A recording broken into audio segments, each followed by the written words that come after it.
Good morning. Hi, everybody. Welcome to our Tuesday lesson for reading and social studies.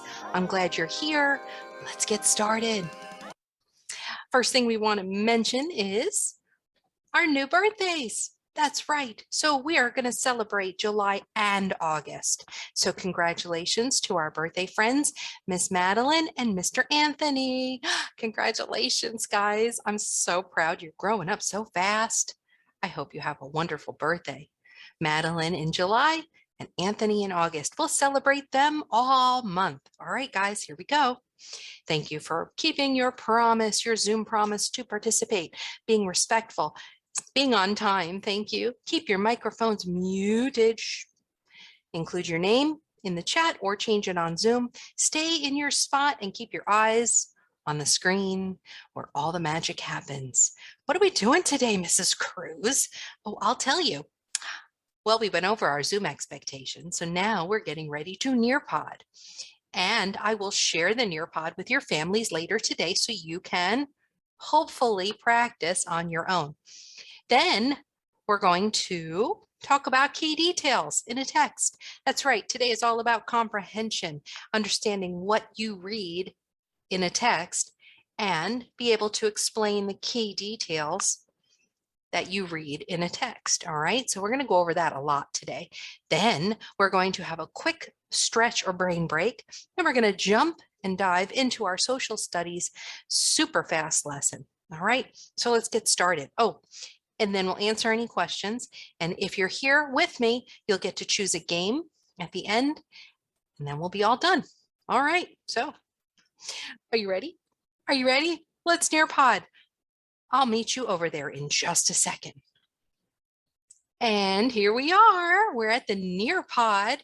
Remember, I will share this code or this Nearpod link with you later today. So please remember to practice on your own. Don't use this code at the top. That won't work. You'll get a separate link. Okay. All right. So what are we doing? Okay. Remember, we're talking about key details in a text. So let's read the essential question. Now, throughout this entire lesson, if you are having any difficulty reading or would like someone to read to you, click the little play button. You'll see it at the very bottom, and this will read any text to you, any sentences or paragraphs or stories or anything, any instructions to you. All right. Now, for an example, if I click that play button, it will say, why are key details important when reading literature? Oh, so this is asking not only what are key details, but why they're important when we read. Okay, so we'll talk a little bit about why they're so important and what they are. Key details, remember that term. It's going to come up a lot. Let's get started. By the end of this lesson, you will be able to identify and discuss key details in a text. And what are those key details? Wait, don't worry, I'll tell you.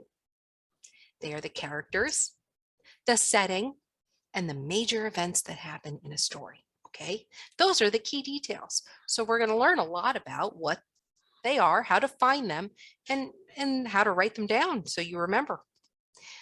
All right, making connections. What are we going to do? Let's start off class today visiting a setting. Remember, that was one of the key details is the setting. Okay, a setting is where or even when a text or story is taking place. If you were writing a story about what you're doing right now, look around you. What is the setting? Where is the story happening? So let's explore a setting. All right. So on the next slide, I want you to stop and look around and think about where this setting is. Here we go.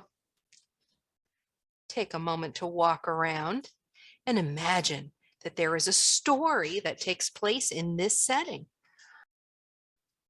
Ooh, this setting reminds me of a story I've heard. Do you recognize this? A little girl. She is taking a basket of goodies to her grandmother who's not feeling well. And she has to cross a little river, maybe. I don't know. No, maybe not. Is there a wolf there? Do you recognize that story? Where is this setting? Ah, yeah. So the setting is where or even when something takes place. Was this a long time ago? Is this just yesterday? Is it a river?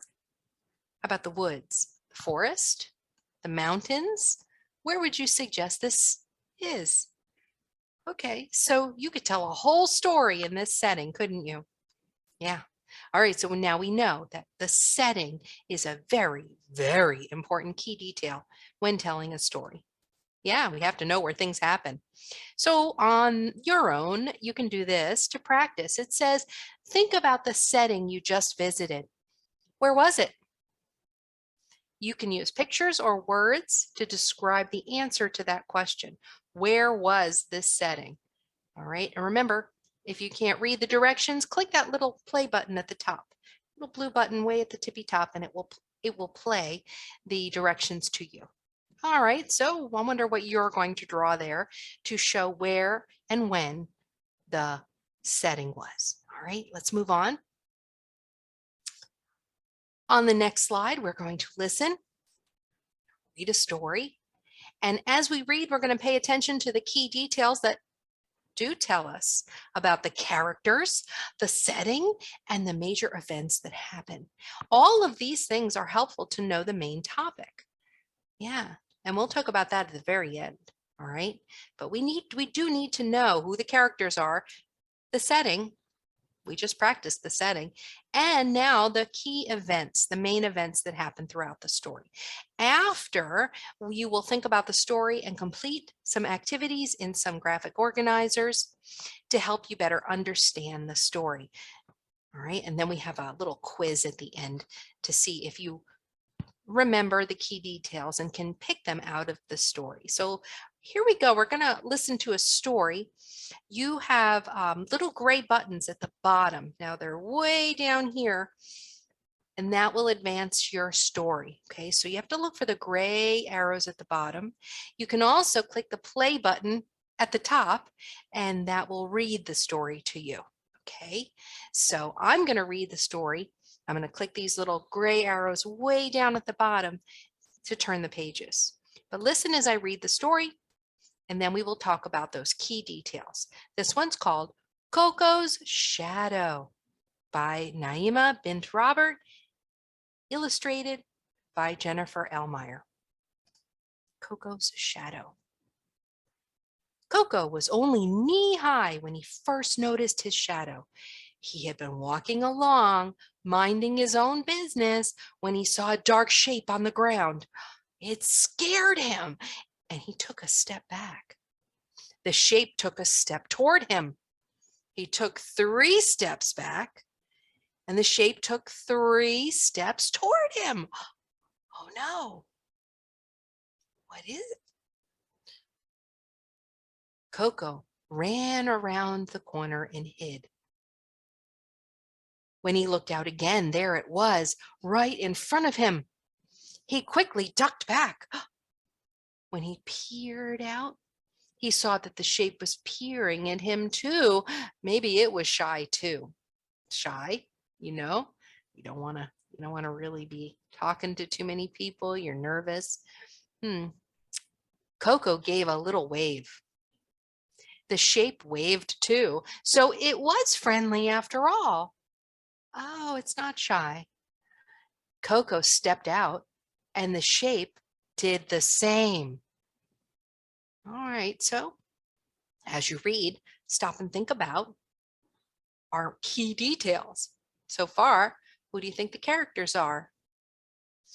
Where do you think the setting is? When is it? Any major events that have happened so far? What happened in the beginning? What's happening now in the middle? Coco stepped forward, and the shape stepped back. It was teasing him. When Coco ran, the shape ran. When he jumped, it jumped. When he crouched down low, it did the same. Ooh, teasing him. That means it's copying him, mimicking him, doing everything he's doing. Look at the elephant. How is he feeling right about now? Does he still look worried, scared, nervous, unsure? Do we know who the characters are now? How many are there that are important in the story? Remember, if we got rid of them, we wouldn't have the story anymore.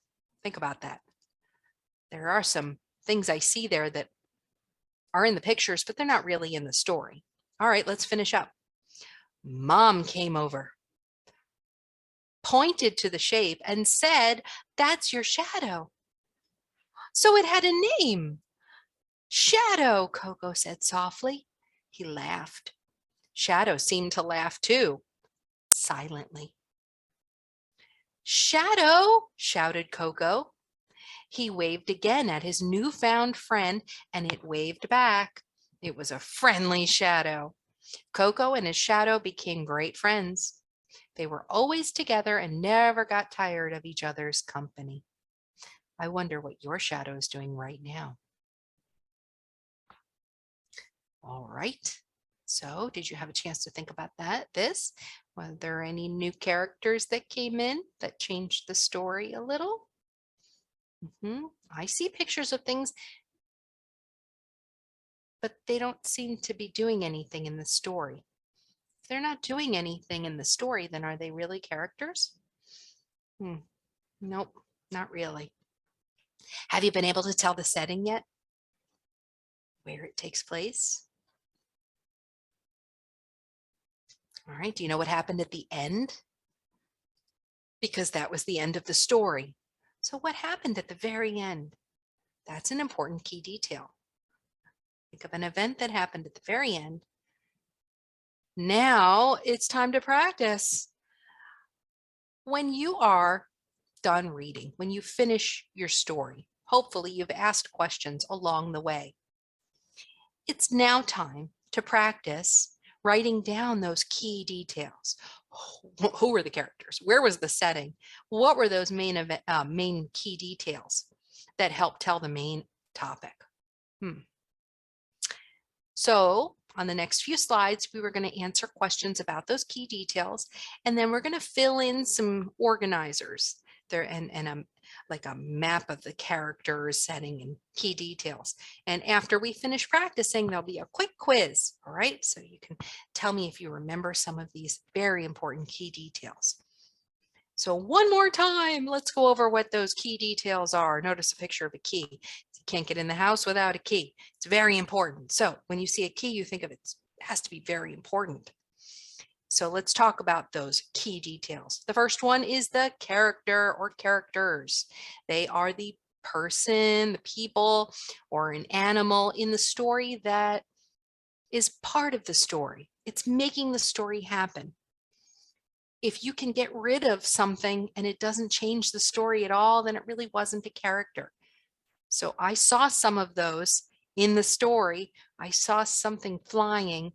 It didn't really have anything to do with the story, did it? So characters are the people, animals, something in the story that maybe is talking or changing the story in some way. If we got rid of them, the story wouldn't be as good, wouldn't exist. It would change it. Also, the setting. We talked about that because you practice setting. The setting is where and when something takes place. The setting, where and when something takes place. Now, the last one, last key detail is our events. Events are things that happen in the story. Yeah, the major things that happen in the story. Now, this will be something you practice on your own. There's a space there for you to draw or write. It says, using words and pictures. I want you to think back and draw and describe who the characters are in the story. I want you to think about this. Did those characters do something in the story? Were they important in the story? All right, so you can use pictures or drawings and draw who you think the characters were in the story. All right, and now I'm going to give you a clue. There are two, only two. I wonder who they were. Next. Using words and pictures, I want you to draw and describe the setting, where and when it takes place. So, was it in a school, in the mall, a shoe store, a coffee shop, Starbucks? No? Okay, where did this happen? Was it outdoors? Was it in the river? Was it under the sea? Was it at a playground? No? Okay, I'll leave it to you to tell me where you think this story took place. Okay, now we have a nice little organizer. You know how your room is supposed to be nicely organized?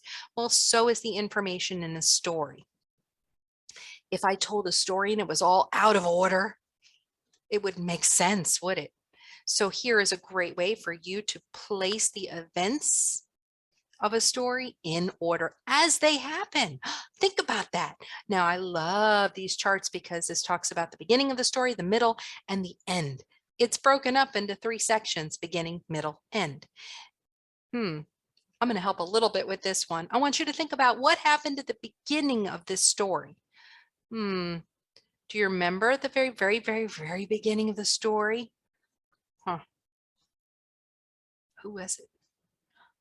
Oh, some event that happened. You don't have to write the whole story. I'm not even going to write complete sentences. I'm just going to write a couple of words that help me remember the event that happened in the beginning of the story.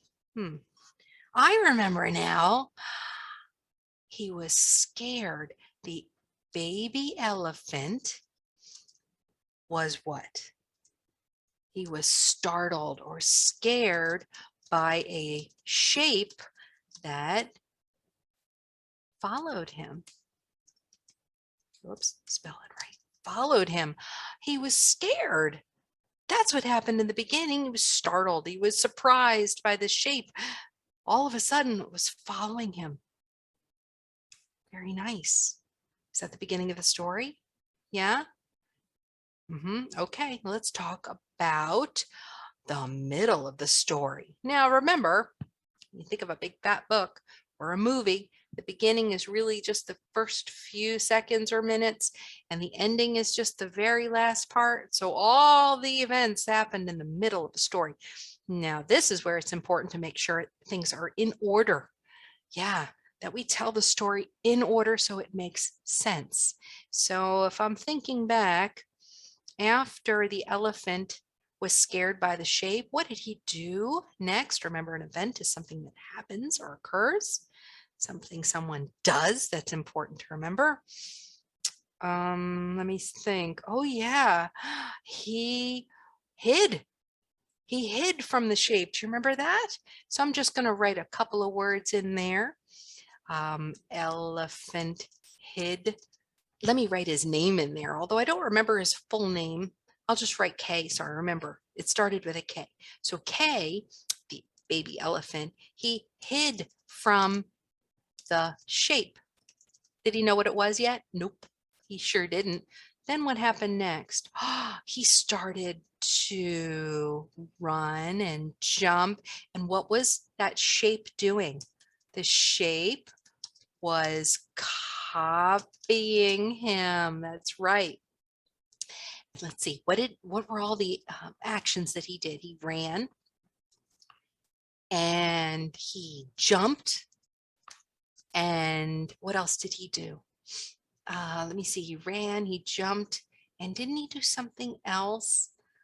And then the shape just kept teasing him. So we can say the shape teased him, copied him. And then what happened next? There was a new character. Somebody else came along. Yeah, do you remember who that was? Yep, it was Mom came and told him it was his shadow. Now, I don't need to write every event that happened. I certainly don't think every little thing was important, but these are the important events that happened. And did I get them in order? Now, that's an important question. If I retold the story, are these listed in order? Did I mess anything up? Let's see. Baby K, the elephant, hid from the shape. The shape was copying him. He ran, he jumped. Did he crouch? Oh yeah, he crouched. That was what it was. And the shape kept teasing him, doing the same thing. And then Mom came and told him it was his shadow. Now, let's talk about the end. What happened at the end of our story? Let's see. How about, what do you remember? After Mom came and said, "That's your shadow." What happened at the end? Did they fight? Did they argue? Did he never see him again? Was he still scared? Did anything happen? I don't know. They became friends. Became friends because why? The shadow is part of him. He never leaves him. Yeah. So now the elephant now knows what a shadow is, and he became friends with his shadow because he's just part of him now. Now he knows. And that's it. That was the end of the story, wasn't it? Those are the important parts. So you think about some of the other things that happened weren't as important. Notice I didn't talk about the other animals. Did you notice anything about the birds? They didn't really have anything to do with the story. No chipmunks, no bears, nothing else had anything to do with the story. Interesting, isn't it? So it's important to only tell the important parts that happen in order. So now you guys can use pictures or words to fill in your organizer. This is a great retelling graphic organizer or tool to use when you want to retell a story in order. Now, let's pause and reflect. We're almost done. I want you to think about all the questions you had and the questions that you asked. Did you think that answering the questions helps you remember key details or information? When you are watching a movie, and I used to do this when I was a little girl, I used to ask questions during the movie. Why is that happening? Where's he from? What's going to happen next? Why is that there? So I want to understand what I'm watching. It's the same way with reading. As you read, you should be asking questions out loud or in your head.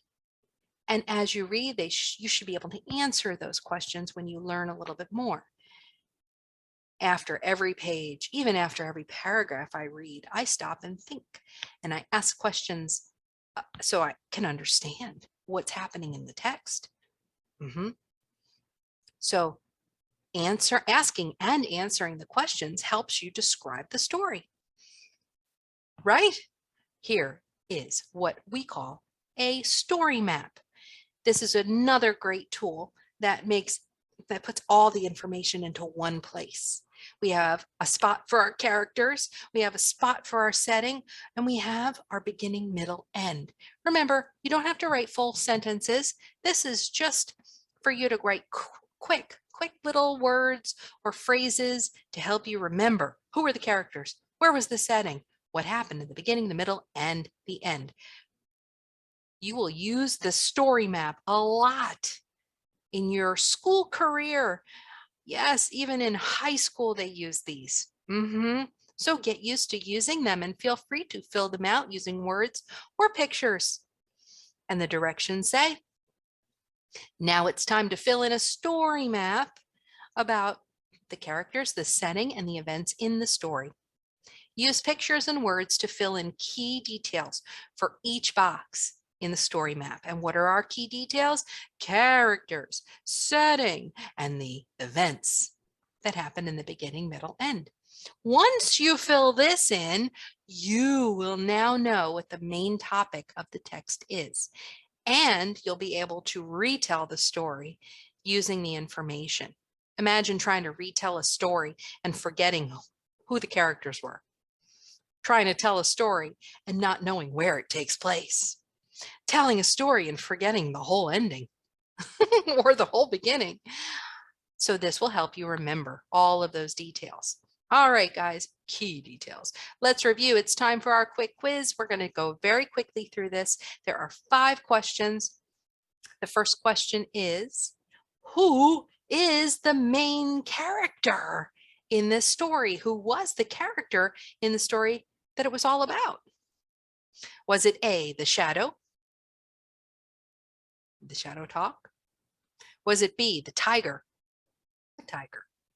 C, was it Kojo? Oh, that's his name, Kojo. Or is it D, chipmunks? Aha, you beat me to it. You're right. If you said C, Kojo, he was the baby elephant, and he was the main character. Without him, the story would be completely different, wouldn't it? So that is our main character. Now, draw an illustration. This is something you can do all by yourself. It says to draw an illustration, it means a picture, of your favorite event in the story. I want you to think about the things that happened in the story. What was your favorite part?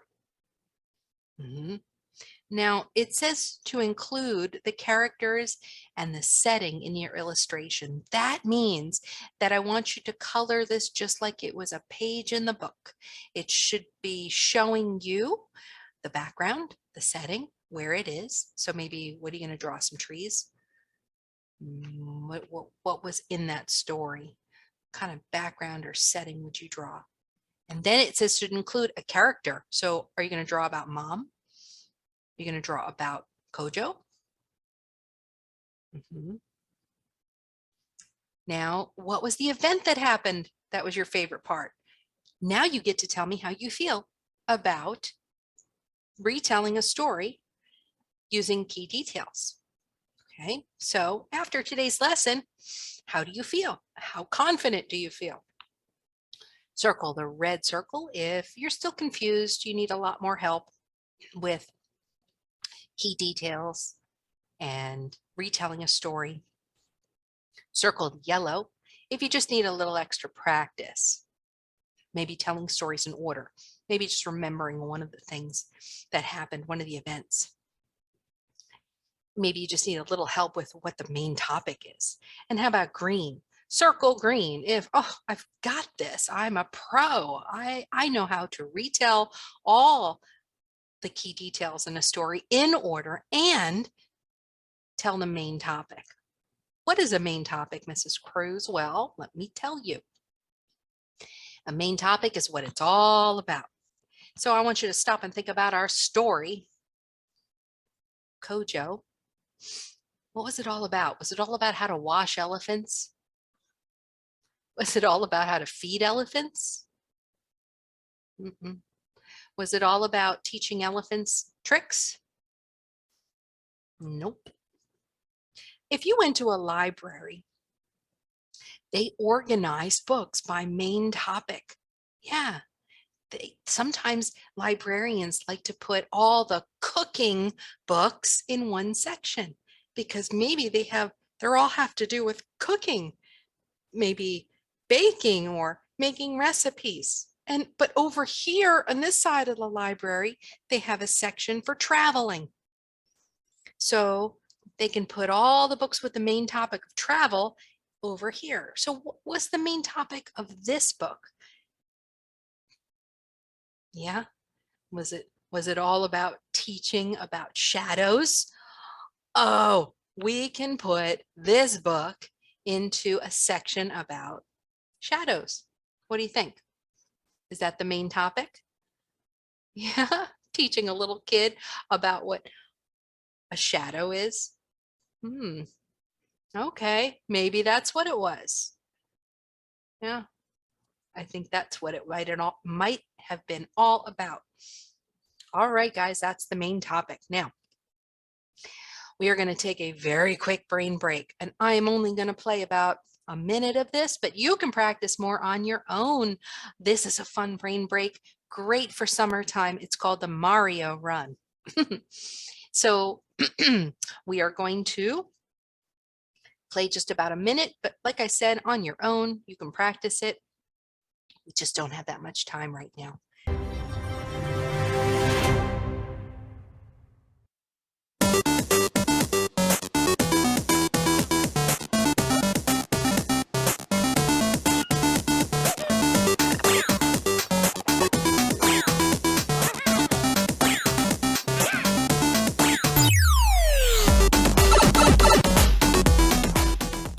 Mario to the beach. Choose which way Mario should go to get there.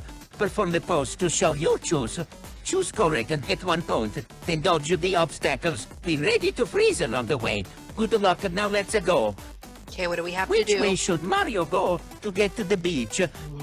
My vote is Luigi's way. Hey, I won. All right, no, let's stop and look at this for a minute. If you see this guy jump, if you see this guy duck, if you see this guy dodge, left or right. If you see this thing, I want you to punch it so we can get a coin, and then kick these guys. All right. Remember to make sure there's room or space so you don't hurt yourself or hurt anything. And when we're all done, we'll sit back down. Okay, so get ready, stand up. Running in place does not mean running around the room. It means standing in one spot and pretending to run. And then you can jump, dodge, kick, punch, or duck. Here we go.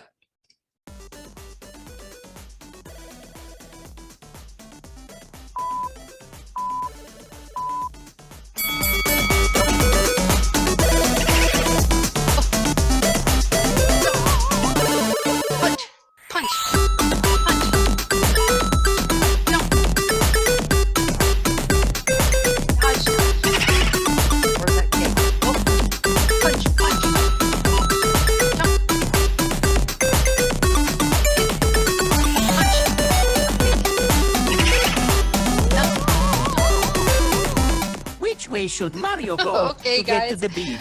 You can practice that more on your own. It's time for social studies. All right, so let's settle back down. Make sure that you're ready to finish up the lesson. Okay, and then you can go back and do more of that on your own. Remember, I just wanted to show you how to do it. That's our quick brain break. Are you guys ready? Let's do it. Social studies. Let's finish up. This is very simple and very quick. What you'll notice right here is we have a map of the United States. That's our country that we live in, right? Today we're going to study weather in the United States. That's our country, right? United States of America. We have 50, count them, 50 states. Now, where do we live? Oh, we live down here in Florida. See this little green dot right there? We live in Florida, in the Panhandle, somewhere right in the middle, under the F. Have you ever been to any other place in the United States? Have you ever lived anywhere else? I'm from the north. Wait, where's the north? If you travel up the globe, that is N for north. That's right. So let's put a little N up here for north. Anytime we want to travel up, as we go farther up the map, we travel north. I wonder what the weather's like in the north. Oh, look at the pictures over here. Huh. You see a picture of what the weather is like in Florida? Me too. Yeah, look at the palm trees.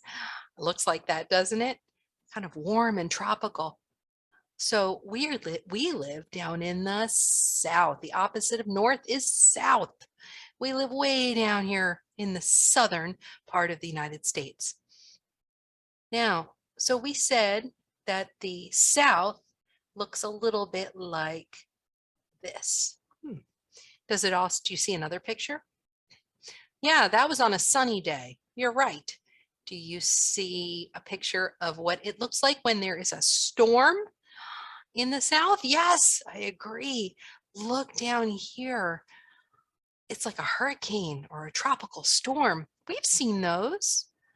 Yeah, and so we're way down here in the southern part, southeastern part. Eastern, what's that, Mrs. Cruz? So north and south is up and down, but what about left and right?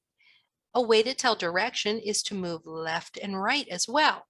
So over on this side of our country, we call that east, E for east. And if we travel all the way to the other side of the country near California, And Hawaii and Alaska, we travel, that's a big W for west. So this is like a compass rose. And I don't know if you've seen that lesson yet, but a compass rose looks a lot like this. And it tells the direction in which we travel. Great. Now that we know that, we can look at the weather in different parts of the country. And again, have you ever been anywhere else in the United States? Have you ever been to, let's read some of the states. If you start down here in Florida and we travel all the way north, let's see if you recognize any of these states and how the weather might be up there. Georgia, South Carolina, North Carolina, Virginia, Pennsylvania, New Jersey, New York, Maryland, Rhode Island, Delaware, Washington, D.C. How about Vermont, New Hampshire, Connecticut, Maine? Recognize any of those? Awesome. What if we start traveling a little west? So we're down here in Florida. That's in the eastern southern part, the southeast. What if we were to travel west? See if you recognize any of these states. Let's see, we have Alabama, Arkansas, Louisiana, Mississippi, Tennessee, Kentucky, Indiana, Ohio, Michigan. How about Missouri, Iowa, Wisconsin, Minnesota, Nebraska, Kansas, Alabama, Texas, North Dakota. We're going to keep going west. Let's keep going.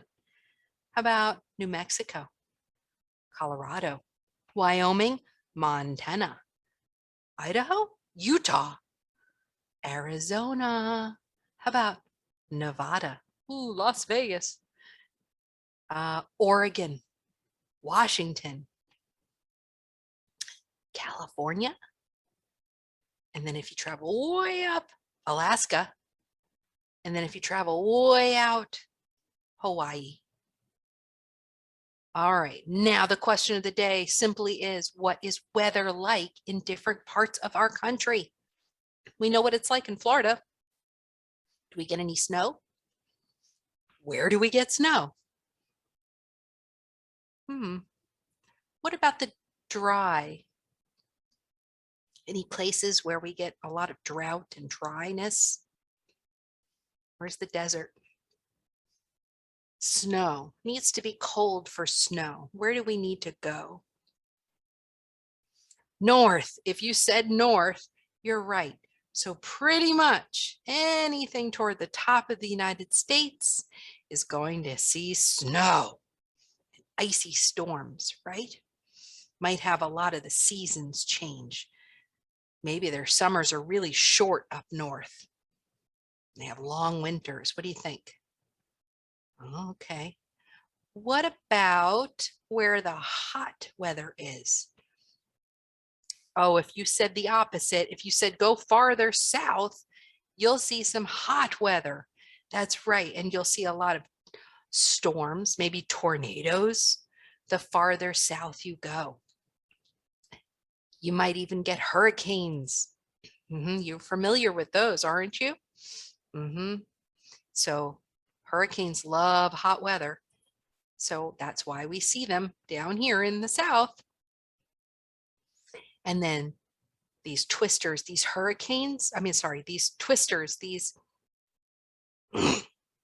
tornadoes will happen a lot in the midsection, the middle of the country, and even south.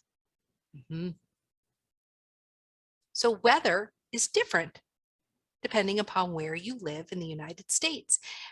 I've been to a few places. I've lived up north and I've seen lots of snowstorms and ice storms. I've lived in the south in Florida.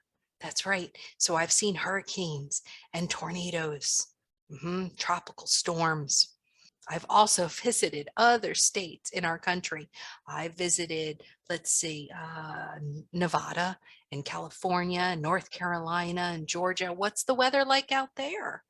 What's the weather like up toward the top of the United States? These are interesting questions, and it's important that you understand that the weather is different in different parts of the country. I would like to go to Alaska and Hawaii.